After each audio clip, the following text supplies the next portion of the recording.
అర్హులైన పేదలందరికీ ప్రభుత్వ సంక్షేమ పథకాలు అందేలా చూస్తామని ఎమ్మెల్యే కోరం కనకయ్య అన్నారు. ఇవాళ మహబూబాబాద్ జిల్లా కార్ల మండలంలో ఆయన పర్యటించారు. ఇక కృష్ణాతార ఫంక్షన్ హాల్లో లబ్ధిదారులకు షాదీ ముబారక్, సీఎంఆర్ఎఫ్, కళ్యాణలక్ష్మి రేషన్ కార్డులను అందజేశారు. ఎన్నికల సమయంలో కాంగ్రెస్ పార్టీ ప్రజలకు ఇచ్చిన ప్రతి హామీని నెరవేరుస్తుందని ఆయన స్పష్టం చేశారు.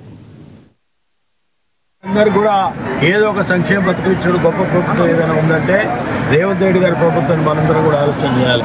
గతంలో ఏ ప్రభుత్వం కూడా ఉచిత బస్సు కార్యక్రమం ఇవ్వలే, ఉచిత కరెంట్ ఇవ్వలే, 500కే గ్యాస్ ఇవ్వలే, ఉచితంగా భారతదేశం లెక్కలేని విధంగా సన్న బియ్యం ఇచ్చే కార్యక్రమం కూడా ఇవ్వడం జరిగింది. వారితో పాటు గతంలో ఎప్పుడు లేని విధంగా ప్రతి కుటుంబానికి కూడా రేషన్ కార్డు ఇచ్చే కార్యక్రమాన్ని ప్రవేశపెట్టాం. ఇందిరమ్మల్ని ఇల్లు ఇచ్చే ప్రవేశపెట్టాం. రైతు భరోసా, రైతు ఆత్మ భరోసా, ఇవన్నీ కూడా ఇచ్చిన ఏదైనా ప్రభుత్వం ఉందంటే తెలంగాణ రాష్ట్రంలో కాంగ్రెస్ ప్రభుత్వం ఇందిరమ్మ రాజ్యం అని చెప్పి మనందరం కూడా ఒకసారి గుర్తు చేయాలి, ఆలోచన చేయాల్సిన అవసరం ఉంది.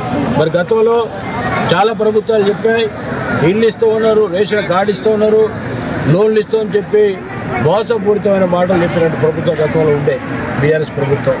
మరి ఈనాడు ఏదైతే మాట ఇచ్చామో మాట ప్రకారంగా అన్ని సంక్షేమ పథకాలు ప్రజలకు ఇచ్చే విధంగా మరి ప్రభుత్వం ప్రయాణం చేస్తూ ఉంది. ఎందుకంటే గత ప్రభుత్వంలో గతంలో ఉన్నటువంటి ముఖ్యమంత్రి గారు ఆర్థికంగా ఉన్నటువంటి రాష్ట్రాన్ని మరి తునాతును